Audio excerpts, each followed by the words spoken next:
Good morning, everyone. I'm Sam Petroda, Chairman of the National Innovation Council. On behalf of the National Innovation Council and on behalf of the Government of India, I want to welcome you all to the Global Innovation Roundtable 2013. My special welcome to all our international delegates and participants. I believe we have participation from around 20 countries, roughly 40 international speakers.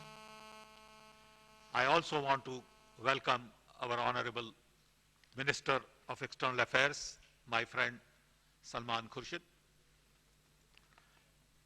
MEA has been very helpful to us in organizing this event. Their collaboration this year is the first step in institutionalizing this conference. Our dream is to make this a Davos for inclusive innovation. I've been saying for many years now that best brains in the world are busy solving problems of the rich who really don't have problems to solve. And as a result, problems of the poor really don't get the right kind of talent. We in India have the largest number of poor, and we have a huge amount of potential young talent. And as a result, we have moral responsibility to solve the problems of the poor. As a result, all our innovation efforts are essentially focused on inclusive growth, inclusion everywhere, and to me, it is not just about innovations in science and technology. We need inclusion in our political thought, in our planning process, policies, programs, projects, priorities, people, and everywhere. To us, inclusion has to be pervasive. We realize it will take decades to get there, but the process has to begin now. And I'm delighted that Government of India has taken great deal of sort of effort at all level to help us in our efforts on inclusive innovations. So the purpose of this roundtable is to really meet with experts from other parts of the world, share our thoughts, learn from you, and hopefully create a platform for dialogue and interactions. We do realize that we have a lot to learn. This is a whole new area for many because we are used to investing in businesses and activities which are geared towards IRR more so than social benefits. We want social benefits. At the same time, we do realize that the business model has to be intact for us to be able to scale. And whenever we look at bottom of the economic pyramid, inclusive kind of activities, we have to make sure that solutions are affordable, scalable, and sustainable. Government of India decided to declare 2010-2020 as the decade of innovations. Thereafter set up a National Innovation Council consisting of some of my colleagues here. We are about 17 of us. Others will join you as we move forward in the next 2 days. We meet regularly and we basically provide overview for the government initiatives on efforts for the next decade. As a result of National Innovation Council's work, we have now state-level innovation councils, sectorial innovation councils. We are launching a $1 billion inclusive innovation fund to fund on commercial basis businesses related to bottom of the economic pyramid. We are working on industrial clusters to go into clusters like pharmaceutical, auto parts, leather, food processing, brassware, bamboo, and create ecosystem to encourage innovations, because these are all small and medium scale entrepreneurs. They don't have the wherewithal to interface with universities, R&D labs, and really focus on innovations. So we go in there and help them create environment for innovations. We recognize that this has to start early in schools, so we have programs for school students, scholarships. We go into 60 science centers we have, science and technology museums, create space for innovations. So lots of things are going on in the country. But in a country of 1.3 billion, seeding innovation is a very complex task. It requires change in mindset, requires change in processes, attitude, and the journey has just started. I always take this opportunity to remind people that not too long ago in India we had 2 million telephones. In 20 years, now we have 900 million telephones. We are a nation of a connected billion. And our challenge now is to use this connectivity going forward to really encourage innovations. So we are building a lot of broadband platforms to use web to transform governance, education, health, business, financial services, agriculture, and delivery of public services. My colleague here who works with me as a secretary of the National Innovation Council, Dr. Gaurola, has spent 35 years with a PhD in electronics working on e-governance. And to me, this is also part of the inclusive innovation exercise. So in the next 2 days, we have several presentations. We will have interactions. And at the end, I believe by tomorrow, we have a special function at the President's house, place called Rashtrapati Bhavan, where we'll be releasing report to people. This is the third report which outline our work. It will be on the web. As you know, this conference is already webcasted. The Global Innovation Roundtable.gov.in. We also have Twitter handle, hashtag GIR13. So this is part of the program to reach out to large number of people who are not here.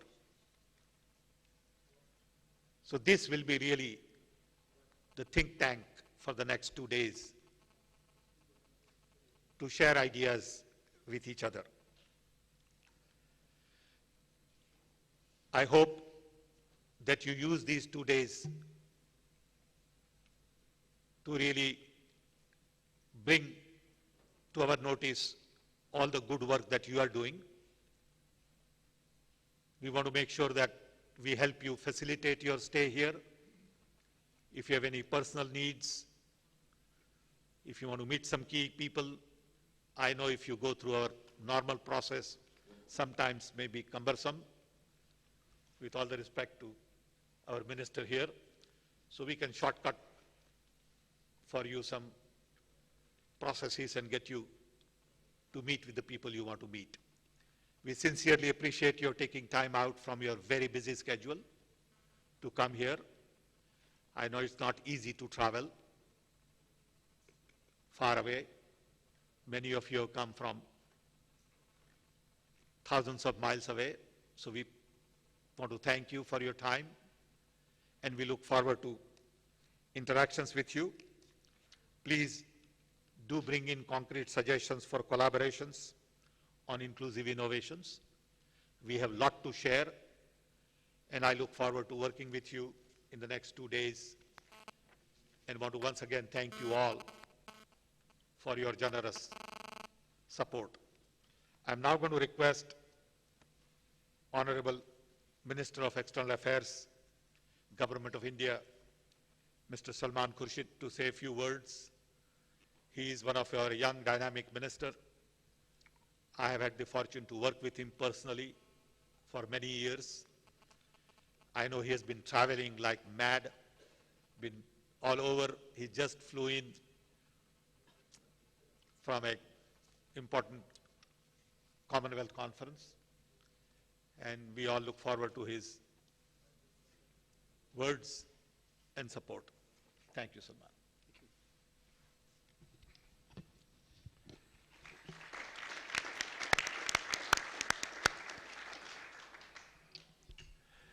Thank you,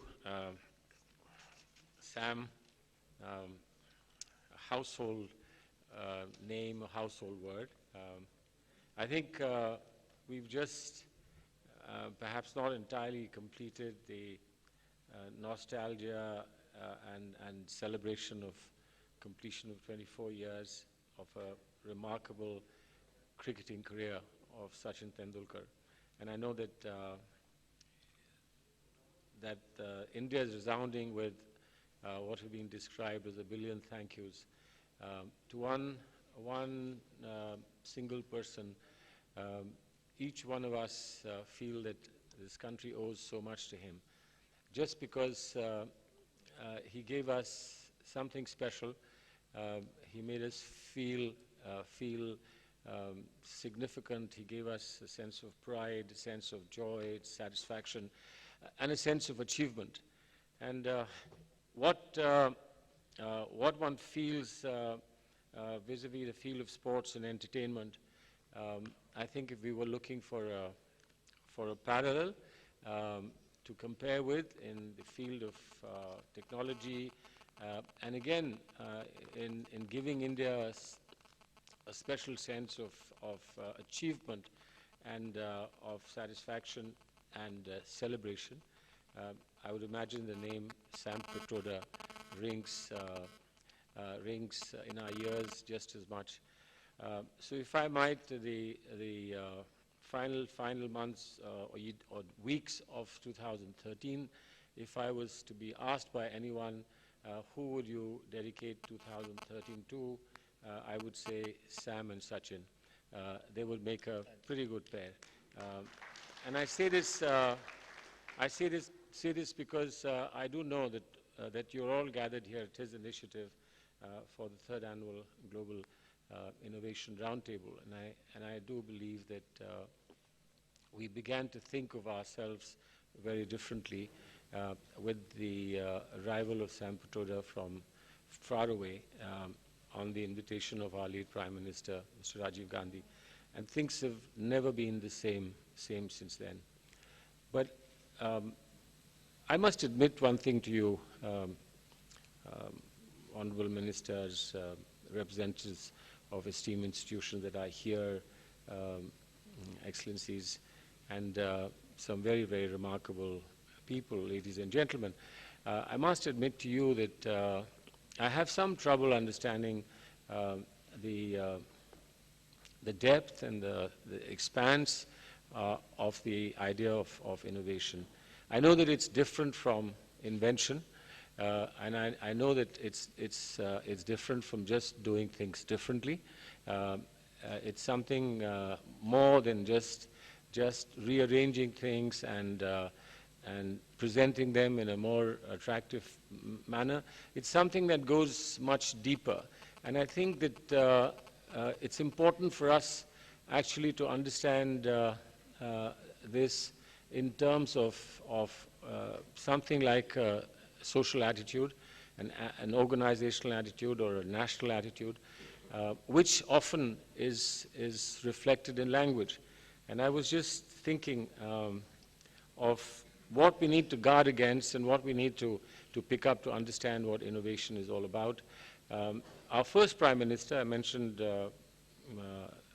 late Mr. Rajiv Gandhi, but our first Prime Minister, his grandfather, Prime Minister Nehru, had spoken in the early years of our independence when he appeared on the global stage, not just on the Indian stage, as a great visionary of change for humanity, a change for the future. The world was to be rearranged in a manner which was more equitable and which allowed human potential to express itself without oppression and without being subjugated to the ideas of other people. And yet, drawing upon the ideas, civilizational ideas from across the globe to build new societies. And he then spoke of the temples of modern India. He looked at the huge dams and factories that were being built or were being planned to create a new prosperous India. And he spoke of them as the temples of modern India. And I think that those words still remain hugely inspirational for all of us who have subsequently come to deal with public life in our country. At the same time, while we are greatly inspired by terms such as temples of modern India, and I think that for me expresses what innovation is about. How do you turn a temple into a modern factory? And how do you turn a modern factory into a temple attitudinally? i.e., how do you change how society perceives itself and how society rediscovers itself, i.e., innovates to provide for greater satisfaction and greater goodwill. But in more recent times in our country, and I'm sorry to allude to something that created a little bit of controversy and continues to create controversy of a minor kind in public discourse and debate, we've had people talk of toilets before temples. There's nothing wrong in having toilets before temples, but certainly some people go to the extent of saying toilets are temples and temples are toilets. I think it's unsavory, unpleasant, trying to say something perhaps which is profound, but saying it in a manner that doesn't seem so profound. But we do know that for Mahatma Gandhi, it was an innovative idea. It was an innovative idea to combine agriculture with sanitation.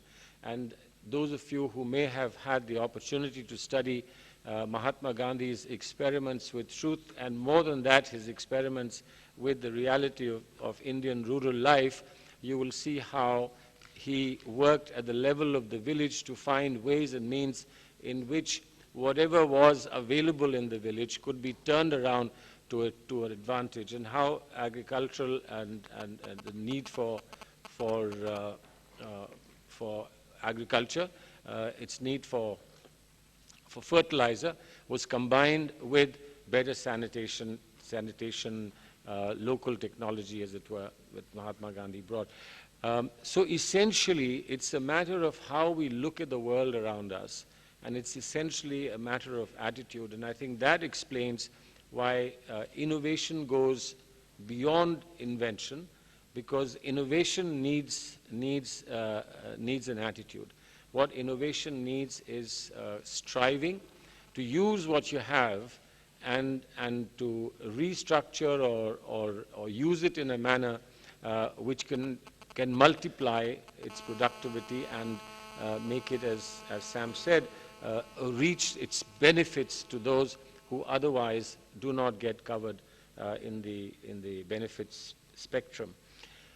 Another thing that I want to share with you is when I speak of attitudes, I speak of social attitudes, political attitudes, organizational attitudes in society. And one of the things that I think comes in parallel with our commitment to innovation that you've just been told about, which is in fact the constitution of the National Innovation Council, the purpose being to realize the government's vision of transforming the decade of 2010-2020 into the decade of innovation under the chairmanship of Mr. Sam Petroda, who's not just on the council, head of the council, but also advisor to the Prime Minister on these very critical matters. And over the last 3 years, the council has worked to analyze and help implement the strategies for inclusive innovation that I'm sure you hear a lot more about, focusing its efforts on creating a model of innovation that aims to benefit the citizens at the bottom, and I think you would see that on the board around you, the bottom of the economic pyramid. So as we work for this, in parallel, we have also within our society and the public and political discourse in our society, the search for alternatives. And yesterday I reflected on this for a while, and I thought, you know, you search for alternatives in 2 ways. You decide you need an alternative. For many reasons, you could have different motivations. You could arrive at a scientific analysis, a critical analysis of need of alternatives. It might just be an instinct. It might be a personal ambition. It may be a group ambition, a collective ambition. But an alternative can be seen in different ways. One is that you decide you want an alternative, and when you decide you want an alternative, you have to destroy the existing structures to create space, without which an alternative doesn't find a footprint. And the other one, of course, is that your analysis and your instincts and your experience brings you to a conclusion that there is a critical deficit in your structures, in your organization, in your society, and therefore it becomes necessary to look for an alternative or look for a change. And I think that somewhere here is the relationship between evolution and revolution. Revolution comes suddenly, destroys and recreates, and sometimes people say a revolution often eats up its own children because it has huge appetite, whereas an evolution allows you to take it steady, moving forward, transforming gradually, and of course periodically taking jumps as well of paradigm shifts. And so the idea in political formations and political movements, or in any area of human endeavor, such as the one that you're all dedicated to and involved in, could be a revolutionary idea or an evolutionary idea. And I would imagine that the societies that we live in, we find greater comfort and greater confidence in rapid evolution rather than revolution, because a rapid evolution allows you to remain rooted in things that are fundamental and things that are valuable and over the years time tested, and that have both historicity as well as ideological and a civilizational comfort that they give to you, but at the same time don't hold you captive to status quo, and the change is what is needed.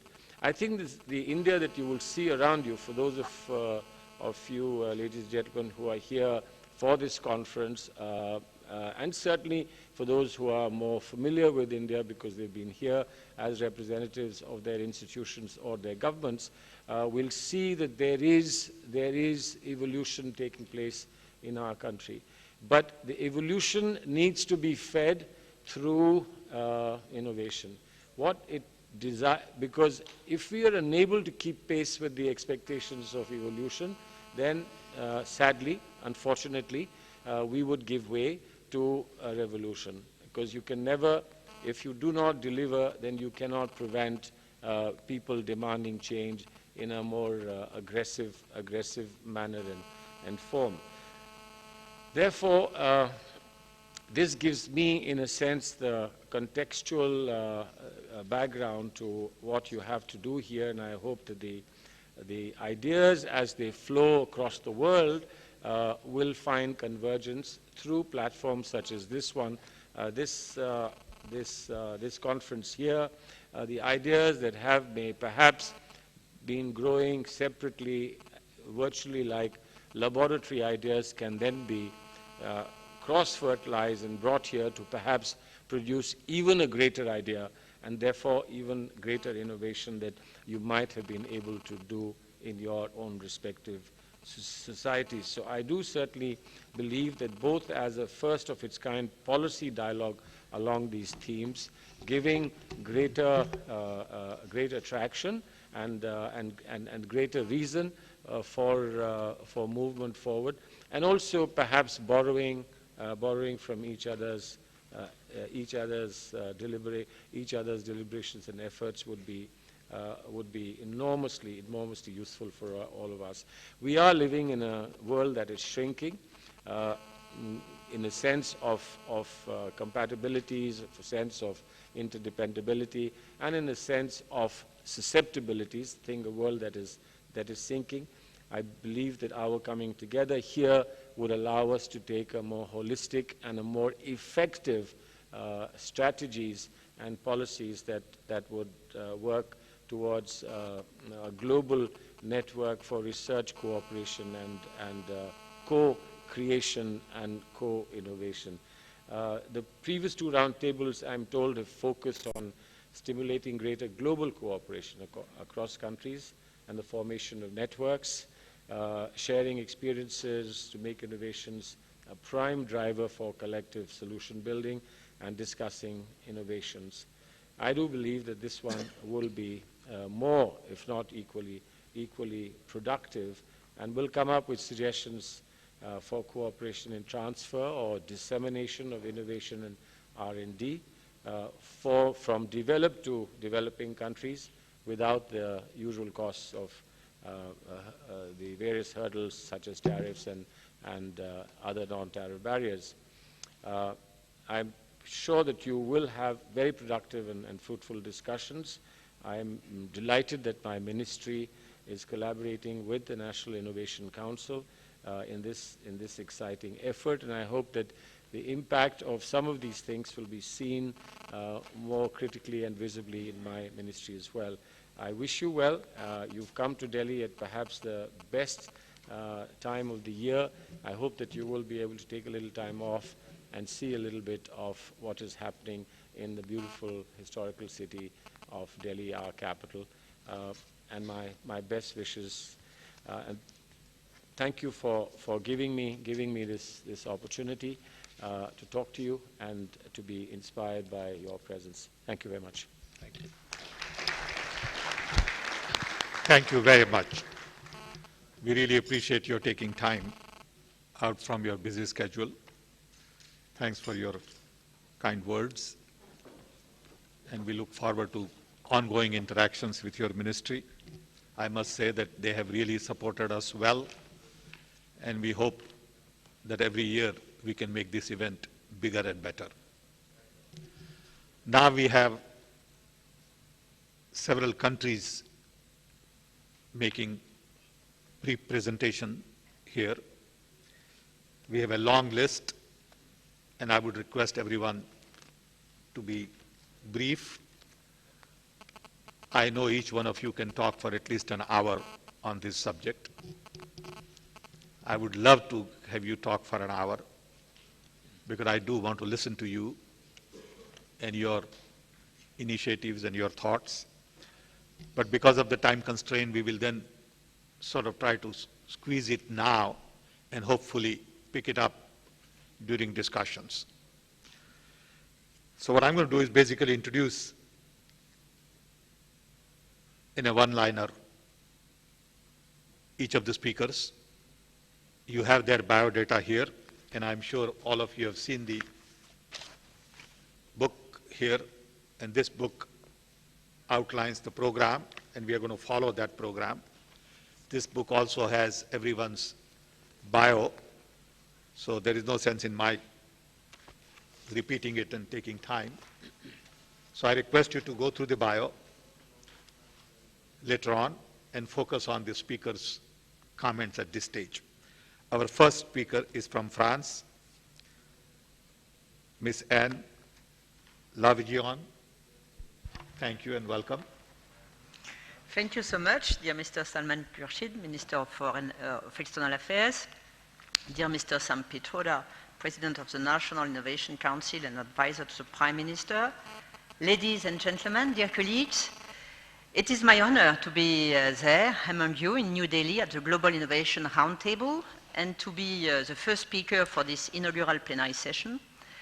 As the President of the French Innovation Commission, I have been given a mission by the President of French Republic, making choices, defining priorities, to identify a limited number of strategic ambitions for our country for the next 15 years.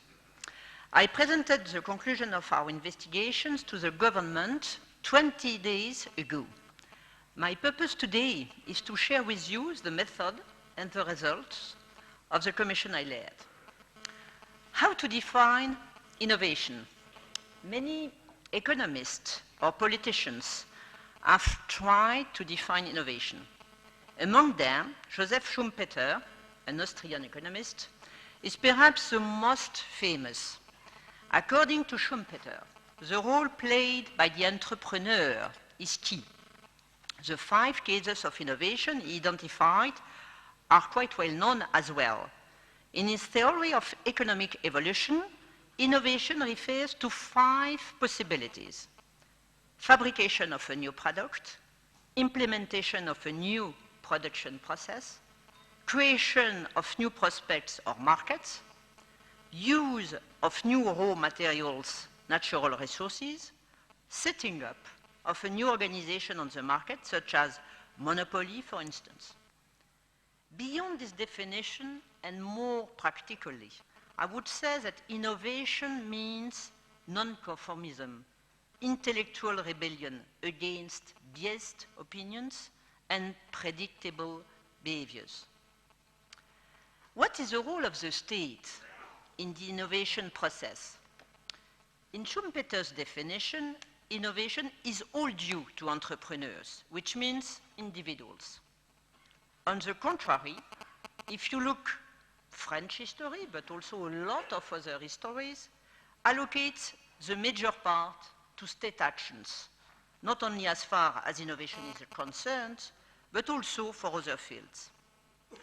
Ancient and recent examples show that we should have a balanced vision on this topic. I would distinguish 3 main situations.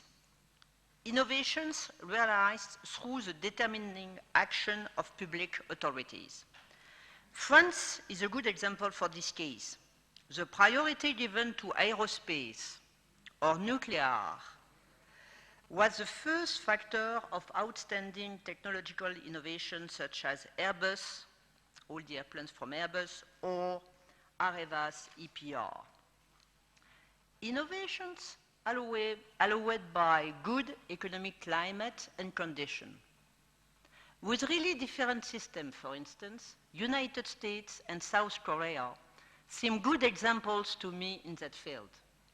The business environment both states have implemented is one of the conditions of the digital tablet invention, success in smartphones, markets on which these countries are leaders today.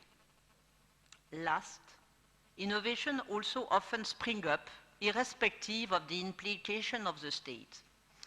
Let me give you an Indian example. Indian state is deeply involved in innovation. The Roundtable organized today is a good illustration of this commitment. Nevertheless, whatever the implication of public administration, innovation sometimes comes from the sole individuals. I would mention here Mr. Mansukh Prajapati, an Indian potter who conceived Metikul an environment-friendly fridge, one of the best examples of the Jugaad innovation India is promoting.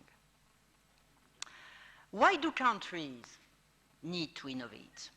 Innovation is a prerequisite, a necessary condition to achieve two goals: stimulate economic growth, competitiveness and employment, and improve the day-to-day living conditions of our populations. The first point being said, I would like to elaborate on the method that has been the common thread of the Commission I chair over.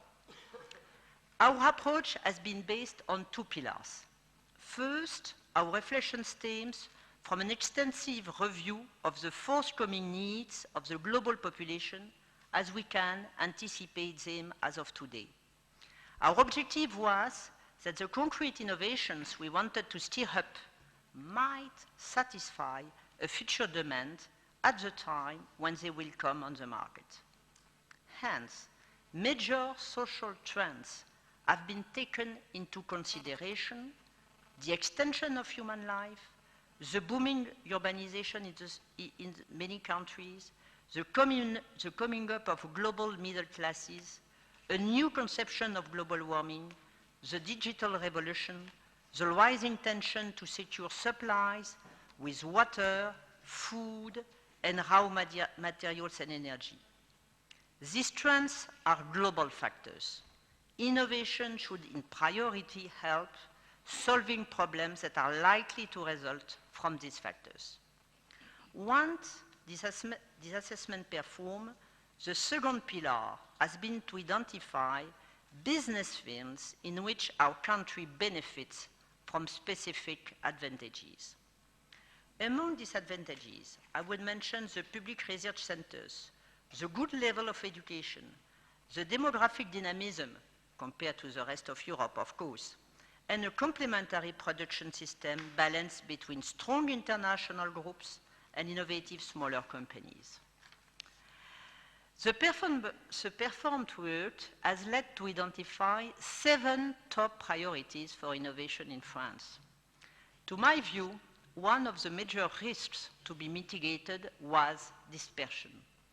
As in other countries, public action in France has often suffered from political changes, frequent shifts in strategic priorities, or hesitation and fluctuations in economic decisions.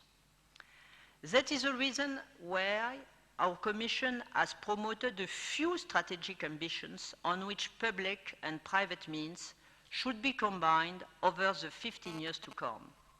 The strategic priorities are the following: energy storage, materials and metals recycling, valorization of sea resources, metal, desalination of seawater, vegetable proteins and green chemistry, customized medicine, silver economy, it has old age economy, and big data. To reach the target in every strategic ambition, we have proposed to launch 7 global innovation contests, one for each ambition, because the decision we have taken also is to open totally these 7 subjects. It's not a French exercise, it's a totally open exercise to the rest of the world, and we would like, especially, to use CEFIPRA, our Indian-French system, to develop these 7 ambitions. On December the 2nd this year, we will formally launch these 7 contests. The competition is open to every player, from the young startup with an innovative and immature process or product, till cross-borders groups with unrivaled track record, and even to individuals with tantalizing ideas that deserve to be supported to become reality. Nationality is not a criterion at all. The only mandatory condition is for the participants to commit to create and develop their project partly in France, since they will receive French subsidies to support them. At the first step, a preliminary 200,000 euro financial assistance will be awarded to the convincing projects. Then, the happy few, a limited number of projects among the ones pre-selected during the first step, will be granted greater financing, both public and private, so as to concentrate financing means not on the good projects, but on the best ones. Several hundreds of millions euros are dedicated to these concepts. Last, as a conclusion, I would say that the 7 top priorities we identified for France need a consensus of opinion. These priorities should be supported over the long term, whatever the changes in political majorities. France is making priorities for the 15 to 20 years ahead of us, not for the term of office of the current parliament's majority. Therefore, we have proposed to set up an independent and informal body that would be a specific consensus decision-making body where politicians, trade unionists, scientists, stakeholders, businessmen, representatives of associations and non-governmental organizations could meet and build agreements by consensus to propose laws, administrative rules that are necessary to boost, to succeed in these 7 strategic ambitions identified. This new entity will also be able to take inspiration from public decisions made in other countries and to contemplate multinational cooperation to develop these business areas. Considering the determining action taken by the government in India, I am sure that they will get inspired to a large extent by the National Innovation Council. Thank you for your attention.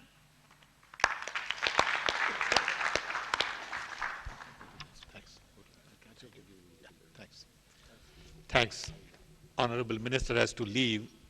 He has another meeting at 10:30, so thanks for spending time. Okay, let's continue with our effort. Next speaker is from Brazil, Dr. Alvaro Tobas Prata. Here? Yes, yes. Thank you very much. I have a short presentation that I asked to be uploaded. It's a great pleasure to be here. I'd like to start greeting Chairman Sam Pitroda. I also would like to acknowledge the presence of our ambassador, Ambassador Carlos Duarte, and I would like to greet all delegates from those 20 countries. It's a great opportunity to share our experiences and to learn from other countries' experiences. If we establish some limits for countries related to size, population, and economy, we see that not too many countries are great inside and have a large population and a strong economy. So establishing limits for size above 4 million square kilometers and populations for more than 100 million inhabitants and gross developed products for higher than 400 billion US dollars, we see that only four countries can satisfy those criteria. So, and Brazil is a large country, has a large population, and has a strong economy. And probably thanks to that, we have some important strengths. And I highlight some of those strengths. We are a tropical country, and we have a very good soil. And we have natural resources, and we have been using very productively those resources and minerals, petroleum, gas.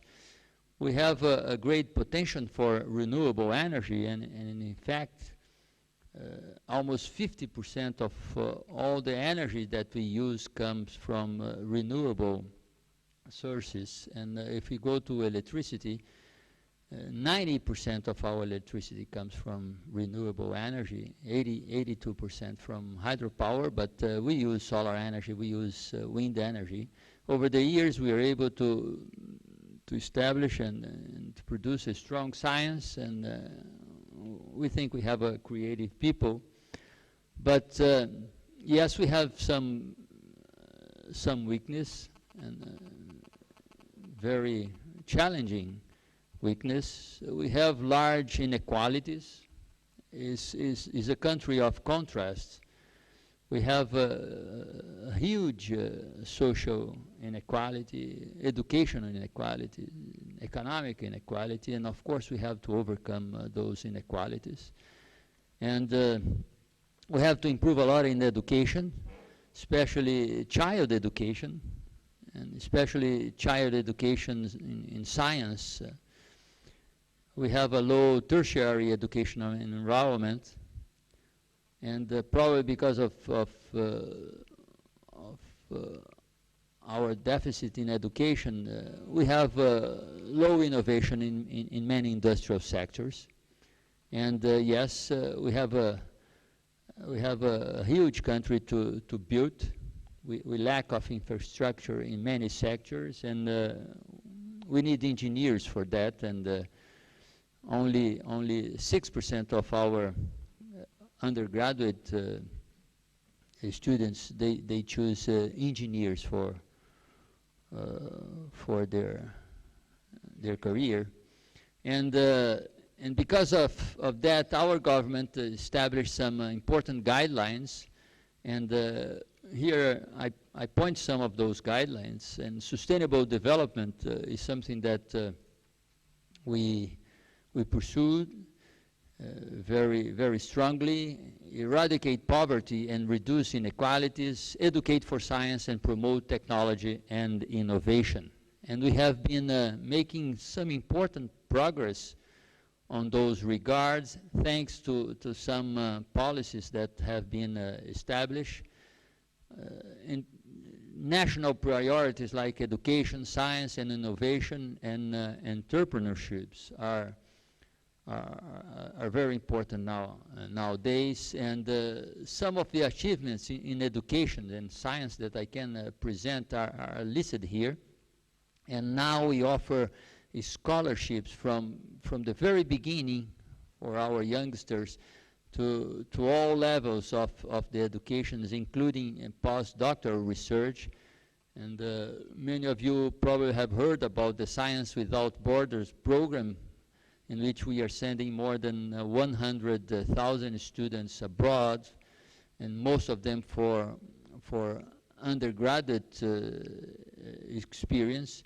And we have a very strong graduate educations, and now we award more than 4,000 master degrees and 14,000 doctoral degrees, and we were able to establish a strong university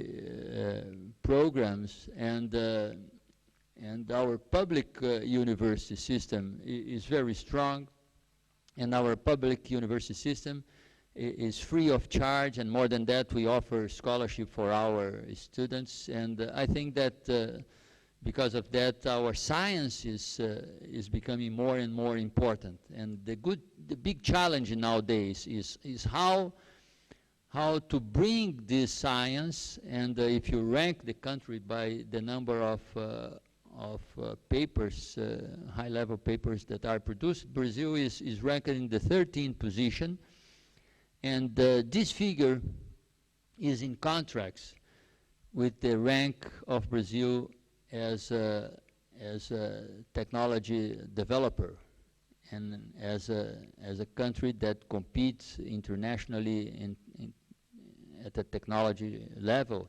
And so a big challenge that we have is how to bring this science to our society, to the economy, to the industrial sector. And one of the important things that we have been promoting is to increase the public system. And this figure, you see the huge change that we overtook from the last 10 years. And 25% of our students, they attend the public system, and 75% attend the private system. And we have to improve the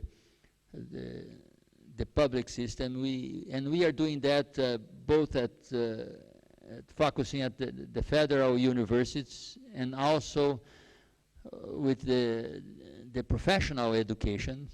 And probably the biggest change that we could present is related to our inclusive growth.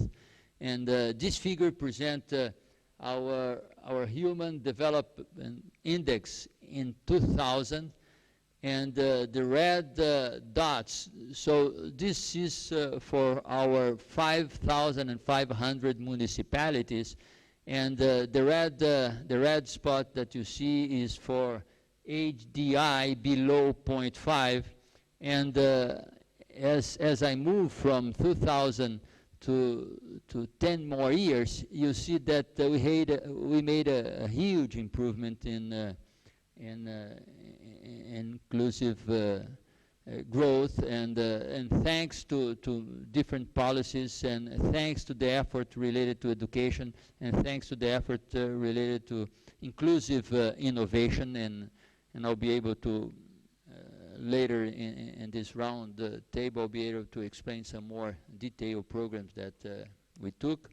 Here I present some strategic instruments that have been helping us to improve the country in social and economic aspects, and our network for technological services and innovation, our incubators and science park. We have more than 400 incubators and 90 science park initiatives, and more recently we started this Brazilian program for industrial research and innovation, which tends to do for the industrial research what Embrapa did for agriculture.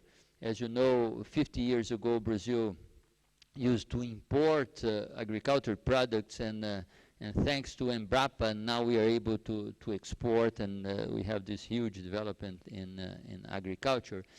And yes, we have good examples to follow, and we are very competitive in some specific fields and areas. And the question that we ask ourselves is, why not spreading that for the economy at large? And we have been using this experience and those good examples to move on and to improve in several areas and several aspects.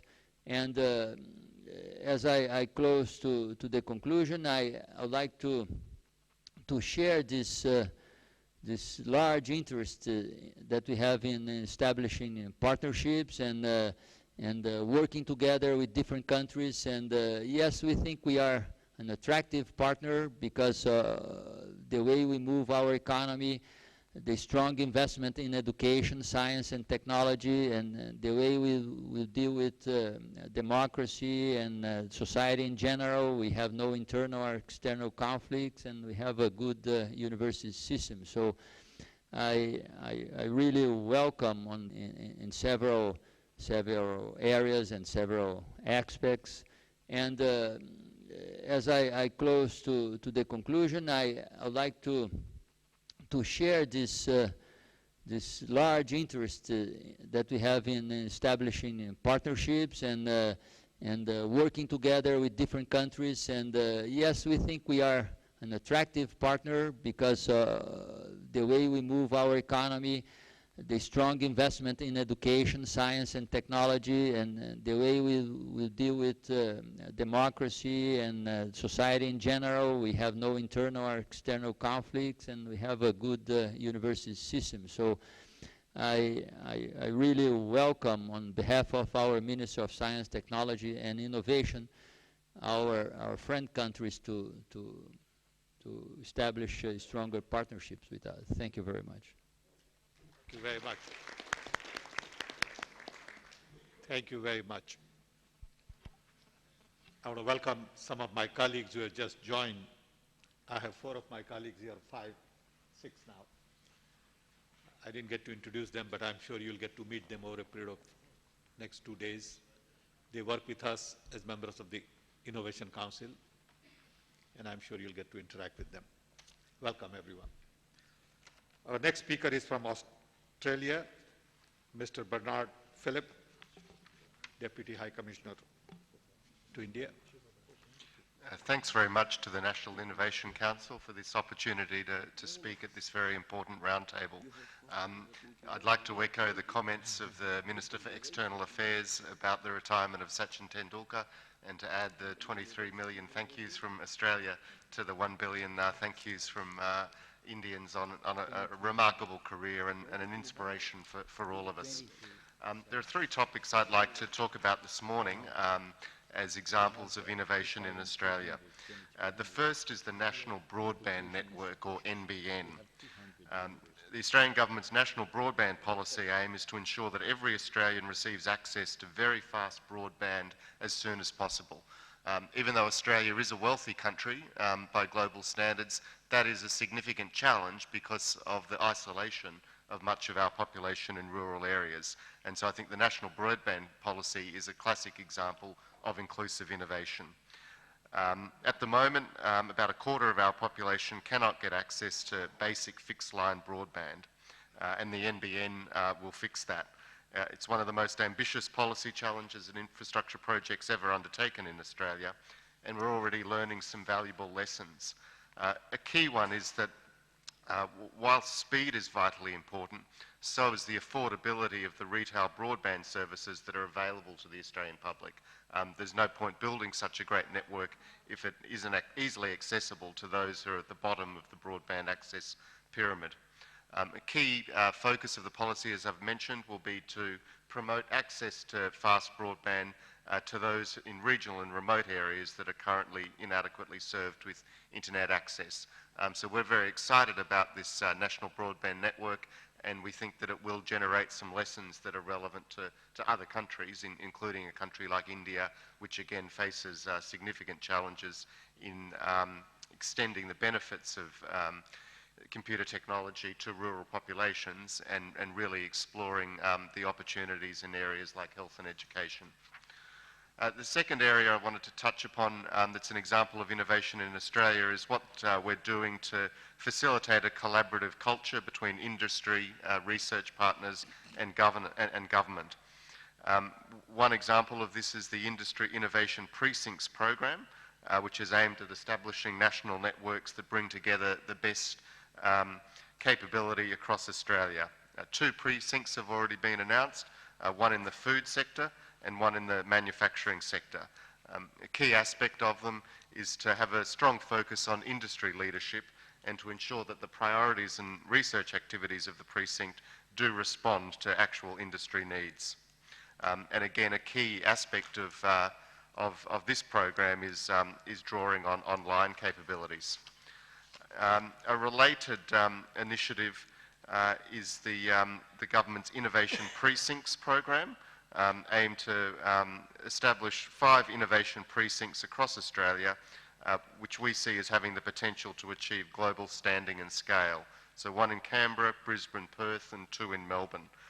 These precincts will involve more than 3,000 people and more than $1 billion in capital and facilities.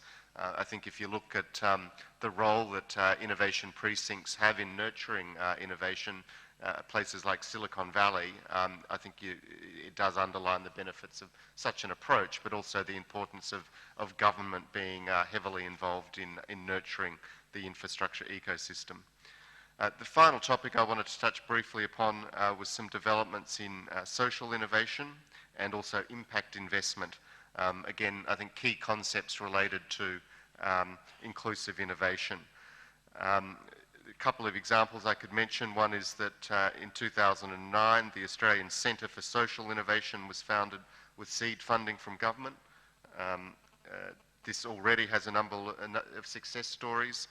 The one I'd mention would be a family-by-family program, which is essentially a new network of families helping families. It finds and trains families who have been through tough times, pairs them with families who want things to change, and coaches families to grow and change together. It's already won a national award, and I think is a good example of social innovation.